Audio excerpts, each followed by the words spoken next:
as the four groups of the plants and all the animals.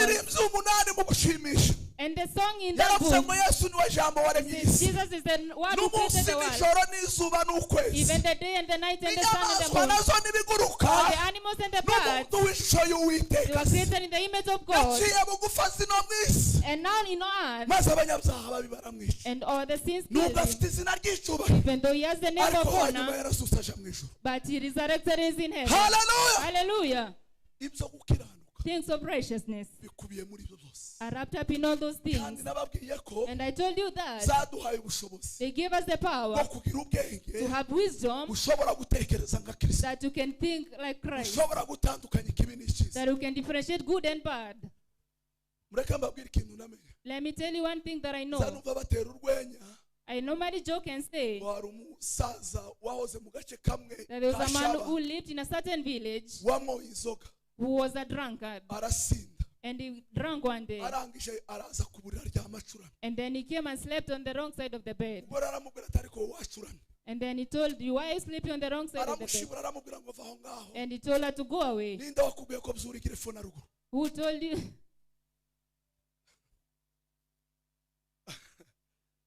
It's a location.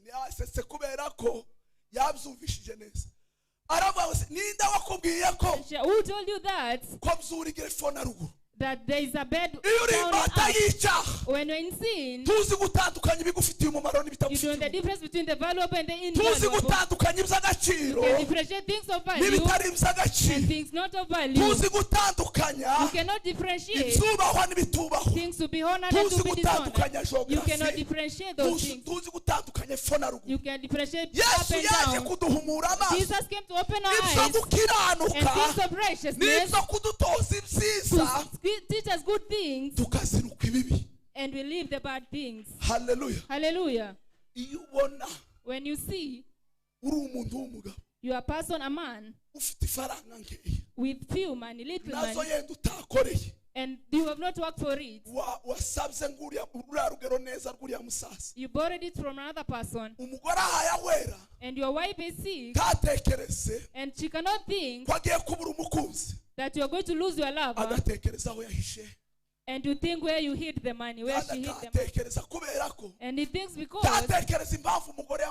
and not thinking why the woman hid the money from him. And in any case, no wife has money from the husband. But a woman does not know up or down. A woman will start hiding money from you.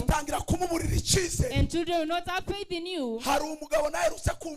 There is a man that I heard about in this place who asked the mother, Mother, why did you get married to my father? It was not the second wife. Looking at the behavior of the father, he asked the mother, why did you allow my father to marry? You do not know that when the mother and the father were not together, he could not have begun the but he was a small baby who is asking themselves, why is my father my father? When you don't know that you are a slave and feel the power of being free, and you become a new creation, and you become a complete person, you become a person who knows people and knows themselves and has a name, who understands.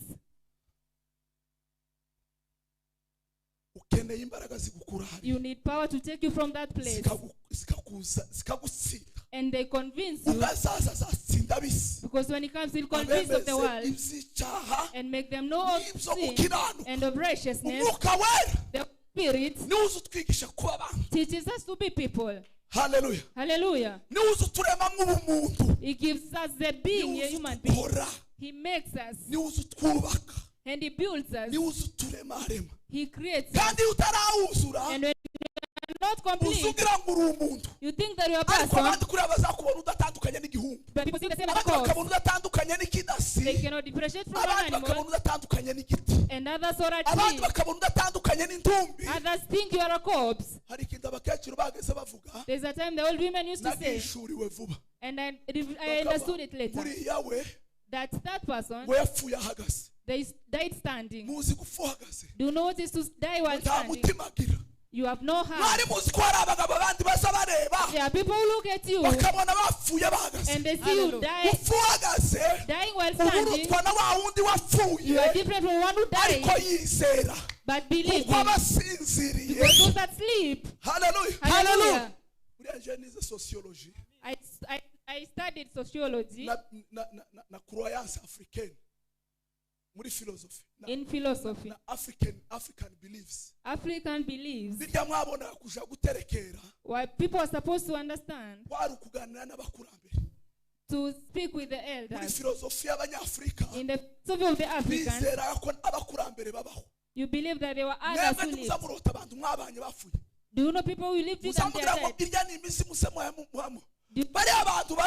Those people are there. They are sleeping and they are resting.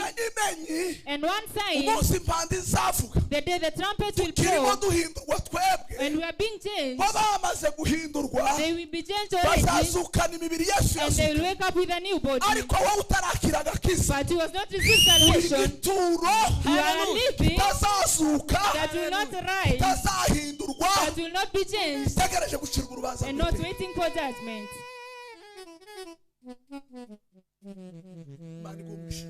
Amen. Hallelujah. Hallelujah.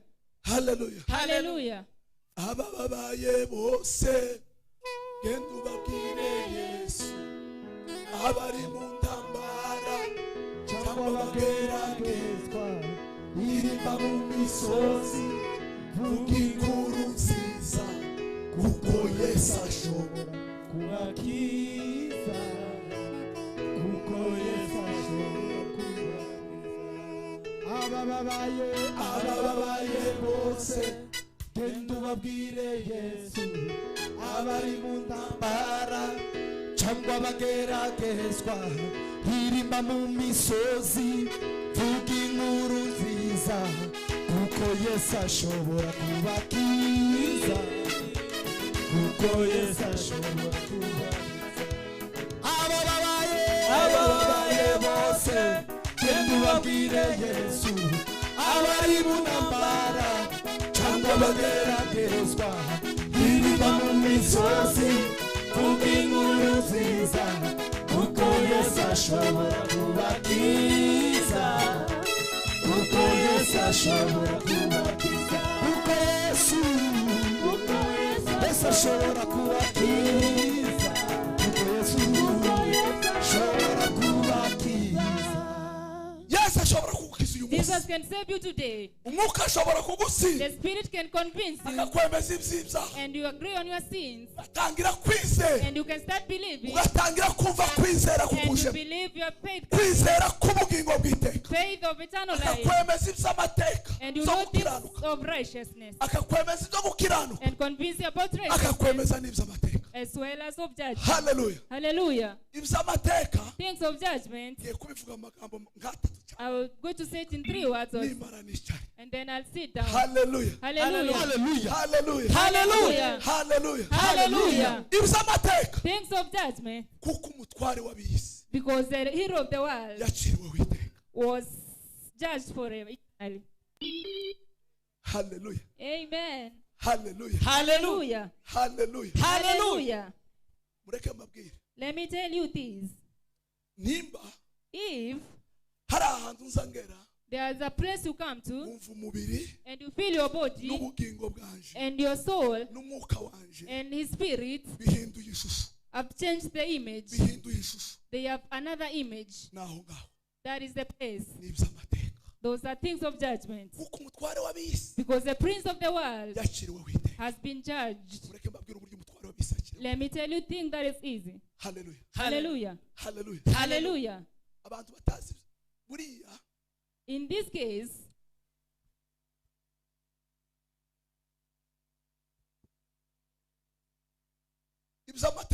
things of judgment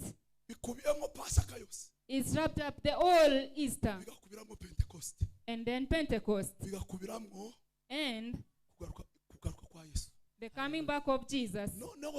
And then therefore, so that I can wrap up in a few words, it's hard. But I want to say the main things. The prince of the world has been judged. Hallelujah. Hallelujah. Hallelujah. Hallelujah. Hallelujah. Hallelujah. Yes.